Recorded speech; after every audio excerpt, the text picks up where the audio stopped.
आप सभी को जय मसीह की। मैं पास्टर आशीष मैसी एक बार फिर से आपके साथ उपस्थित हूं।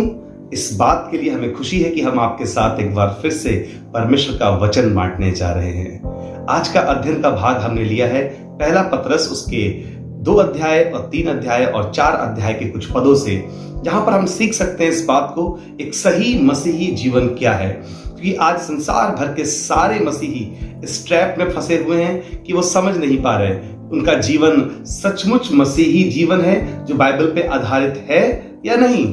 और आज बहुत से लोग इस बात को जानने की कोशिश भी नहीं करते कि वो कैसा जीवन जी रहे हैं। उनको लगता है कि उनका जीवन बिल्कुल ठीक है। आज बड़े अफसोस की बात है कि मसीही समाज के लोग आज एक अपने खोल के अंदर बंद हो गए हैं, एक दिखावटी खोल जो उन्होंने अपने ऊपर से ओढ़ रखा है। उनको लगता है कि यही शायद मसीह जीवन है, पर सही मसीह जीवन की क्या पहचान है, आज हम अध्ययन में सीखेंगे इस प्रकार से कि कैसे परमेश्वर ने एक सही मसीह जीवन जीने के लिए पहले पतरस में कई सारी बातों को लिखा है। हम देखते हैं आज संसार भर में लोग गलत प्रकार का जीवन जी रहे हैं। उनको लगता है कि शायद संडे केवल चर्च जाने भर से, दान देने भर से, या कभी कभी अपने घर पर प्रार्थना कर लेने से वो एक सही जीवन जी रहे हैं, जबकि उनके काम उनके जीवन का विरोध करते हैं। लगातार उनके जीवन में आत्मिकता की गिरावट होती जाती है, उसके बावजूद वो अपने आप को पहचान नहीं पाते। मेरे प्रियो, जब जब आप परमेश्वर के रास्ते को नहीं समझ पाते, उसका जीवन कैसे जीना है, जब आप इस बात की चिंता नहीं कर पाते, तो आप एक गुमराही के अंधेरे में खोते जाते हैं। आपको लगता है कि सब कुछ ठीक है, नॉर्मल है, हाँ यही मसीह जीवन है कि छोटी सी प्रार्थना कर ली, आप सुबह जल्दबाजी में उठे, आपने छोटा सा वचन पढ़ा, दुआ कर ली, अपने काम पर चले गए। शाम को जब लौट कर आए, फैमिली के साथ अगर बैठ पाए तो सही है, अगर प्रार्थना हुई तो ठीक, नहीं हुई तो कोई बात नहीं। कभी कभी आप चर्च चले गए या संडे को चर्च गए, दान दिया, ऑफरिंग दिया, आप चले आए, और आपको लगता है कि केवल यही एक मसीही जीवन है। आमतौर पर ज्यादातर लोग यही सोचते हैं कि ये एक मसीही जीवन है। लेकिन प्रिय, मैं आपको बताना चाहूंगा इस बात के लिए, एक सही मसीही जीवन ये नहीं है। एक सही मसीही जीवन हमें परमेश्वर सिखाते हैं। जिस मसीही जीवन के अंदर हम जो कुछ पढ़ते हैं कलाम में, हम उसके अनुसार जीते हैं। जैसा यीशु मसीह ने हमें एग्जाम्पल सेट किया है, उन्होंने उदाहरण देकर बताया है, वो जीवन है सही मसीही जीवन। आइए हम कुछ पदों को देखेंगे जहां पर परमेश्वर ने हमें एक सही मसीही जीवन जीने के लिए बताया है। पहला पतरस, उसका 4 अध्याय पद 1 से मैं पढ़ूंगा। वहां लिखा है, इसलिए कि जब कि मसीह ने शरीर में होकर दुख उठाया, तो तुम भी उसी मनसा को हथियार के समान धारण करो। क्योंकि जिसने शरीर में दुख उठाया वो पाप से छूट गया, ताकि भविष्य में अपना शेष शारीरिक जीवन मनुष्यों की अभिलाषा के अनुसार नहीं, वरन परमेश्वर की इच्छा के अनुसार व्यतीत करे। क्योंकि अन्य जातियों की इच्छा के अनुसार काम करने लगे और लुचपन की बुरी बुरी अभिलाषाओं, मतवालापन, लीड़ा कीड़ा, पियक्कड़पन और घृणित मूर्ति पूजा में जहां तक हमने पहले समय बिताया, वही बहुत हुआ। यस, हमने जो कुछ भी पहले किया, सारे बुरे बुरे कामों में फंसे हुए थे। झूठ में, चोरी में, पियक्कड़पन, लुचपन, हर प्रकार की गंदी गाली गलौज में, उस सब बातों में जो आपने पहले समय बिताया, वही बहुत हुआ। लेकिन अब वो समय नहीं है कि आप दोबारा उस गंदगी में जाएं। दोबारा फिर से अगर आपकी जिंदगी में वही सब कुछ हो रहा है, तो आप किस प्रकार के मसीही हैं? एक मसीही जीवन परिवर्तन को लेकर आता है, एक मसीही जीवन बदलाव को लेकर आता है। जिस दिन आप यीशु मसीह को जानते हैं, आप उसके अनुसार जीना शुरू करते हैं, आप धीरे धीरे वचन में बढ़ते हैं। प्रत्येक सप्ताह आप सीखते हैं, घर जाकर बाइबल अध्ययन करते हैं, और उसके बाद एक समय ऐसा आता है कि आप डिसाइड करते हैं, I will follow Jesus Christ, मैं प्रभु यीशु मसीह के पीछे चलने का निर्णय लेता हूं। और उस दिन आप सबके सामने अपने विश्वास को प्रकट करते हैं। आप जल में डुबकी मारकर बपतिस्मा लेते हैं, और फिर सब लोगों के सामने इस बात को स्वीकार करते हैं कि मैं आज से जीसस क्राइस्ट की सारी टीचिंग को फॉलो करूंगा, आज से मैं उनके लिए जीऊंगा, आज से मेरा पुराना जीवन मर चुका है और एक नया जीवन मैं जीऊंगा। लेकिन कुछ दिनों पश्चात ही जब आप बपतिस्मा लेते हैं, वचन पढ़ते हैं, चर्च जाते हैं, आपकी शुरुआत में आपके अंदर बहुत एनर्जी होती है, बहुत उत्साह होता है, लेकिन धीरे धीरे वो उत्साह फिर से डाउन हो जाता है। क्यों? क्योंकि वापस फिर से हम उन्हीं गुनाहों को करने लग जाते हैं जिन गुनाहों को छोड़कर आप आए थे। जो आपने गलतियां पहले की थी, फिर से वापस धीरे धीरे आप उसमें चले जाते हैं। और यही कारण है कि मसीही लोग अपने सही आत्मिक जीवन को नहीं पाते, खुदा की सामर्थ को नहीं पाते। फिर वही परेशानियां जो पहले हुआ करती थी, वही परेशानियां आज फिर हमारे जीवन में वापस आ जाती हैं। हमने जो समय पहले बिताया था वही बहुत था, लेकिन हम फिर से वापस जब उस दलदल में चले जाते हैं, फिर से हमारी जिंदगी में वही निराशा, वही सारी कमियां, वही सारी दिक्कतें, परेशानियां हमारे जीवन में खड़ी हो जाती हैं। और हम सोचने लगते हैं कि पहले मैं प्रभु में नहीं था तो ये समस्याएं खड़ी थी, लेकिन आज तो मैं प्रभु में हूं, आज मैं चर्च भी जा रहा हूं, आज तो मैं दान भी देता हूं, उसके बावजूद भी मेरे जीवन में ये समस्याएं क्यों हैं? क्योंकि मेरे भाई, मेरी बहन, आपने अभी तक अपना सिर्फ ऊपरी स्वभाव बदला है। इनसाइड से आप वही काम कर रहे हैं जो पहले करते थे। अभी तक आपका अंतर से मन चेंज नहीं हुआ है। कलाम कहता है रोमियो 3:23 में, सबने पाप किया है और सबके सब उसकी महिमा से रहित हैं। यस, हम में से कोई ये कह नहीं सकता कि मैं धर्मी हूं, पूर्णतः मैंने कभी पाप नहीं किया।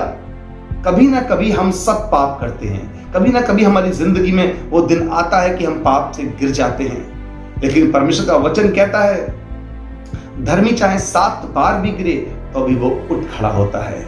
मेरे भाई, मेरी बहन, अगर आप कहीं पाप में गिर गए हैं पहले, आज भी आप उठ सकते हैं। अगर आपने अपनी आशीषें खो दी हैं, आप दोबारा उन्हें पा सकते हैं। लेकिन परमेश्वर का वचन हमें सिखाता है कि हमें अपने जीवन को ठीक करने की आवश्यकता है। हम केवल दिखावटी मसीह ना बने जो केवल एक बार चर्च जाते हैं, केवल दान देकर ये समझते हैं कि हमारा जीवन बच गया। नहीं, आपको प्रभु यीशु मसीह की बातों को मानना आना चाहिए। जो शिक्षा परमेश्वर ने हमें दी है, हमें उस पर चलना है, केवल सुनने के लिए नहीं। कोई भी चर्च का सर्टिफिकेट आपको स्वर्ग नहीं ले जाएगा, कोई पास्टर आपको स्वर्ग लेकर नहीं जाएगा, कोई भी डिनोमिनेशन का टैग आपको स्वर्ग लेकर नहीं जाएगा। वरन केवल एकमात्र रास्ता है, आपका परिवर्तन ही आपको यीशु मसीह के नजदीक लेकर जाएगा। और यीशु मसीह के साथ जो आप जीवन जिएंगे, वही आपको स्वर्गीय राज्य के योग्य बनाएगा। कलाम में ऐसा लिखा है, जब तुम मेरी बातों पर चलते ही नहीं, मेरा कहा मानते ही नहीं, तो फिर मुझे हे प्रभु क्यों कहते हो? आज बहुत से मसीही केवल यही सोचते हैं कि हम तो बहुत पहले से मसीह हैं, हमारे पिताजी, हमारे दादाजी पहले से क्रिश्चियन हैं और इसलिए हम स्वर्ग जाएंगे। वो इस झूठ में फंसे हुए हैं। उनको लगता है एक मसीह हैं, सब दुनिया के लोग हमें मसीहत के नाम से जानते हैं, क्रिश्चियनिटी के नाम से जानते हैं, लेकिन वे अपने अंदर कोई बदलाव नहीं करते। ये बड़े अफसोस की बात है। आप अभी तक ना तो अपना गंदा स्वभाव बदलना चाहते हैं, अपना गाली गलौज का स्वभाव नहीं बदलना चाहते, अपनी दारू पीने की आदत, कोई भी नशा करने की आदत आप छोड़ना नहीं चाहते, हाथापाई करते हैं, गाली गलौज करते हैं, मारपीट करते हैं, और इन सारी बातों के बुराई के बावजूद भी आपको ऐसा लगता है क्या हम स्वर्ग जा सकते हैं? जी नहीं। मैं आपसे स्पष्ट कहना चाहूंगा, यदि ये सारे अपराध और पाप आज भी हमारे अंदर बने हुए हैं, हम स्वर्ग कदापि नहीं जा सकते। जब तक हम अपना पूरी तरीके से जीवन नहीं बदलेंगे, हमारे विश्वास का स्तर जब तक बढ़ेगा नहीं, हम जब तक इनसाइड से, अपने हृदय से अपने आप के अंदर बदलाव लेकर नहीं आएंगे। यीशु ने कैसा जीवन जिया, आइए देखते हैं। पहला पत्रस 2 अध्याय पद 21 से 24 पढ़ रहा हूं आपके लिए। यहां लिखा हुआ है, और तुम इसी के लिए बुलाए भी गए हो, क्योंकि मसीह भी तुम्हारे लिए दुख उठाकर तुम्हें एक आदर्श दे गया कि तुम भी उसके पद चिन्हों पर चलो। ना तो उसने पाप किया और ना उसके मुंह से छल की कोई बात निकली। वो गाली सुनकर गाली नहीं देता था और दुख उठाकर किसी को भी धमकी नहीं देता था, और वो अपने आप को सच्चे न्यायी के हाथ में सौंपता था। वो आप ही हमारे पापों को अपनी देह पर लिए हुए क्रूस पर चढ़ गया, जिससे हम पापों के लिए मरकर धार्मिकता के लिए जीवन बिताएं। यस मेरे प्रिय, परमेश्वर हमारे लिए क्रूस पर चढ़ गया, हमारे लिए उसने अपनी जान दे दी, ताकि हम क्या करें, अब पाप के लिए मर जाएं परंतु धार्मिकता के लिए जिए। यीशु मसीह का जीवन हमारे लिए एक एग्जाम्पल सेट करके गया। वो गाली के बदले गाली नहीं दिया करता था। जब लोग उसके बारे में बुरा भला कहते थे, वो एक कान से सुनता था और दूसरी तरफ से निकाल दिया करता था। वो उसको सुनकर गुस्से में भर नहीं जाया करता था। जैसे आज कोई अगर हमारे विरोध में कुछ भी कहता है, हम तुरंत गुस्से से भर जाते हैं, हम उससे वाद विवाद करने लगते हैं, झगड़ा करने लगते हैं, और हम भी उसके बारे में कई बार झूठी बातें बोलते हैं। कई बार हम इतना गुस्सा करते हैं कि हम मारपीट पर उतर आते हैं। लेकिन यीशु मसीह का स्वभाव हमें सिखाता है हमें ऐसा नहीं बनना है, हमें यीशु के जैसा बनना है, जैसा यीशु मसीह था। हुआ उसके मुंह से कोई छल की बात नहीं निकली। आज हमारे और आपके मुंह से दिन भर में न जाने कितनी बार दूसरों की बुराइयां निकलती हैं। मुझे बड़ा अफसोस होता है कि जब कुछ लोग बहुत अधिक धार्मिकता का चोगा पहनकर भी ऐसे गंदे काम करते हैं। आज कई लोग दूसरों को एक थर्मामीटर से नापने की कोशिश करते हैं। पवित्र आत्मा क्या आपके अंदर है, क्या नहीं है? पवित्र आत्मा से वो इतना भरा हुआ है, वो कम भरा हुआ है, वो कम धार्मिक है, वो अधिक धार्मिक है, वो किस बात पर डिपेंड करता है? कई लोग अपनी प्रार्थनाओं के घंटे गिनते हैं, मैं इतने घंटे प्रार्थना करता हूँ। कई लोग इस बात पर होते हैं कि मैं सुबह अर्ली मॉर्निंग 4 बजे उठता हूँ, इसलिए मैं ज्यादा धर्मी हूँ। मैं रात को इतने बजे प्रार्थना करके सोता हूँ, इसलिए मैं ज्यादा धर्मी हूँ। नहीं, ये सारी बातें आपकी दिनचर्या हैं। प्रभु को अच्छा लगता है यदि आप इन्हें करते हैं, लेकिन उससे भी बढ़कर परमेश्वर चाहता है कि जो वचन आपने पढ़ा है आप उस पर चलें। प्रभु की इच्छा है कि आप उसके अकॉर्डिंग अपना जीवन जिए। यदि आप मॉर्निंग 4 बजे उठकर दुआ करने वाले व्यक्ति भी हैं, लेकिन दिन में आप लोगों के साथ अच्छा बर्ताव नहीं करते, आप गुस्से से भरे रहते हैं, आप एक प्रभु के दास हैं, सेवक हैं या एक विश्वासी हैं, उसके बावजूद भी अगर आपको लगता है कि आप दिन भर में लोग कई बार क्रोधित होते हैं, कई बार उन पर झुंझुलाते हैं, कई बार लोगों को माफ नहीं कर रहे हैं, आपके मुंह से अधिक बुराइयां होती हैं लोगों की, अपने साथ वाले लोगों को आप बुरा भला कहते हैं, फिर सोचिए जरा हमारा जीवन क्या सचमुच अच्छा जीवन है? हम दिखाने के लिए कई बार लोगों को बताते हैं कि मैं सुबह मॉर्निंग 3 बजे 4 बजे उठकर प्रार्थना करता हूँ, लेकिन इनसाइड में जो मेरा परमेश्वर मुझे देखता है, क्या हमारा जीवन वैसा हम जी रहे हैं? जांचिए अपना, ये परखने का विषय है खुद को। अगर हम कहते हैं कि हम अधिक 4 घंटे 5 घंटे बाइबल स्टडी बिताते हैं, हो सकता है कि हमारा ज्ञान बहुत अच्छा हो, बहुत अधिक हमें रेफरेंसेस याद हो, बाइबल की सारी स्टोरीज हमें मुंह जबानी याद हो, लेकिन उस कैरेक्टर को जो यीशु मसीह ने हमारे लिए जीकर दिखाया, अगर हम उस पर ना चलें तो ऐसे ज्ञान से क्या लाभ होगा? हमारी धार्मिकता, हमारी आत्मिकता का क्या कनेक्शन रहेगा हमारे जीवन से? मेरे प्रियो, आज कई लोग इसी बात को लेकर चलते हैं कि मैं इतने घंटे प्रार्थना करता हूं, इतने घंटे बाइबल स्टडी करता हूं। कई प्रभु के दास दूसरों के समक्ष अपनी अच्छाइयां रखते हैं, लेकिन परमेश्वर हृदय को जांचता है। पीछे आप क्या कर रहे हैं, प्रभु इस बात को चेक करता है। आप मंच पर क्या बोल रहे हैं, इस बात से प्रभु को फर्क पड़ता है, लेकिन उससे अधिक फर्क पड़ता है कि आप अपने व्यक्तिगत जीवन में कैसा जीवन जीते हैं। क्या आपके अंदर अभी भी क्रोध की, गुस्सा की आदतें भरी हुई हैं? क्या अभी भी आप लोगों को माफ नहीं कर पा रहे हैं? आप लोगों के साथ कैसा बिहेव कर रहे हैं? अपने पत्नी, अपने बच्चों के साथ आपका कैसा व्यवहार है? आपके अपने भाइयों के साथ कैसा बोलचाल है? आपके अपने पड़ोसी के साथ कैसे रिश्ते हैं? ये बातें डिपेंड करती हैं आपके आत्मिक जीवन को लेकर। Yes, change yourself. अपने आप को हमें बदलना है, अंदर से, इनसाइड से बदलना है, जैसे यीशु मसीह ने खुद को बदला। ऊपरी तौर पर तो वो लोगों के समान दिखता था, लेकिन अंदर से वो बिल्कुल अलग था। वो गाली सुनकर गाली नहीं दिया करता था, उसके मुंह से कोई छल की बात कभी निकलती नहीं थी। अगर कोई उसको सताता था तो वो अपना न्याय सच्चे ईश्वर के हाथों में सौंपता था। वो परमेश्वर के हाथों में अपना न्याय देता था, प्रभु आप न्याय करें। और वो कभी भी किसी के साथ बुरा बर्ताव नहीं करता था। सही आत्मिक जीवन कोई पास्टर आपको नहीं देगा, कोई और संस्था आपको नहीं देगी, कोई चर्च आपको नहीं देगा, परंतु स्वयं यीशु मसीह ने वो नमूना बनकर हमें सिखाया है कि सही आत्मिक जीवन क्या है। वो दिखावे की प्रार्थना नहीं करता था, वो दिखावे के धर्म के काम नहीं करता था। कलाम में लिखा है, सावधान, तुम मनुष्यों को दिखाने के लिए अपने धर्म के काम ना करो। कोई भी काम, चाहे आप कोई भी काम कर रहे हैं धार्मिकता के लिए, चाहे प्रार्थना करना, चाहे वर्शिप करना, चाहे आप किसी भी प्रकार की आराधना कर रहे हैं, चाहे आप कोई भी लोगों की हेल्प कर रहे हैं, स्टडी कर रहे हैं, आप कुछ भी दिखावा करने के लिए नहीं कर रही है। परमेश्वर इस दिखावे को पसंद नहीं करता है। आज कई लोग बहुत जोर जोर से प्रार्थनाएं करना चाहते हैं और दिखावा करते हैं कि वो बहुत अधिक आत्मिक हैं, लेकिन जैसे ही प्रार्थना उनकी खत्म हो जाती है, वर्शिप खत्म हो जाती है, उसके बाद उनका जीवन सबके सामने आ जाता है। इसलिए मेरे प्रिय भाई बहन, बड़ी दीनता और नम्रता के साथ जिए, अपने आप को चेंज करें, बदलें अपने आप को, क्योंकि यही प्रभु हमसे चाहता है। एक सही मसीह जीवन के विषय में पहला पतरस 2 अध्याय पद 11 और 12 में अभी हमने पढ़ा कि किस प्रकार से वो विनती कर रहा है हमसे।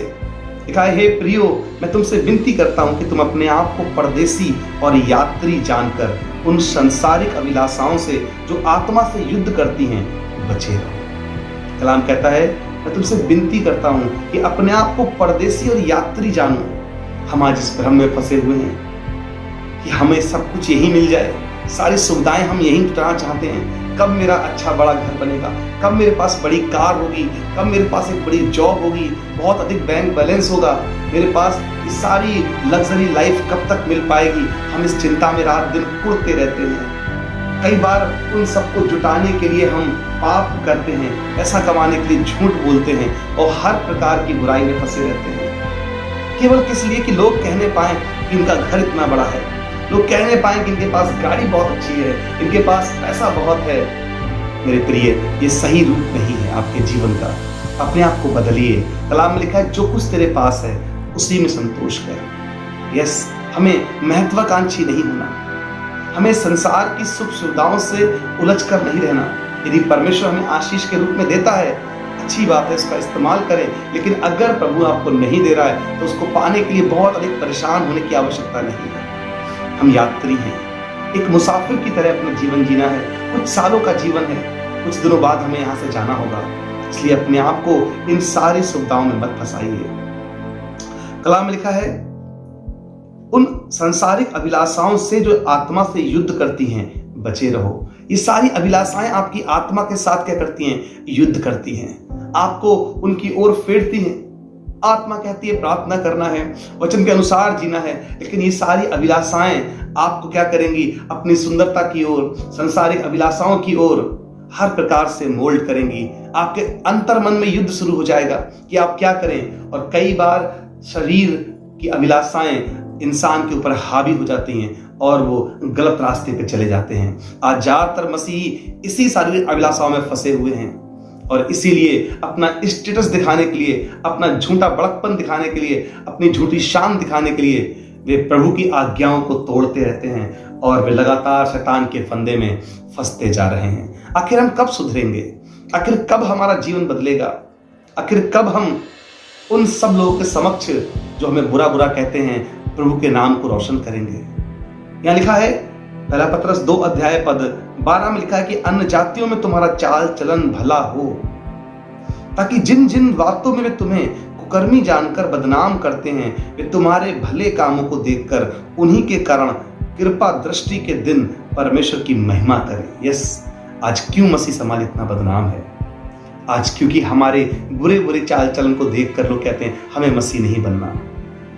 मसीह के लोग तो एक दूसरे से अलग हो जाते हैं। मसीह की लड़कियां स्टाफ नर्स बनकर ट्रेनिंग कर लेती हैं, परंतु लड़के निकम्मे होकर घूमते रहते हैं। आज ज्यादातर घरों में देखने की हालत यही है।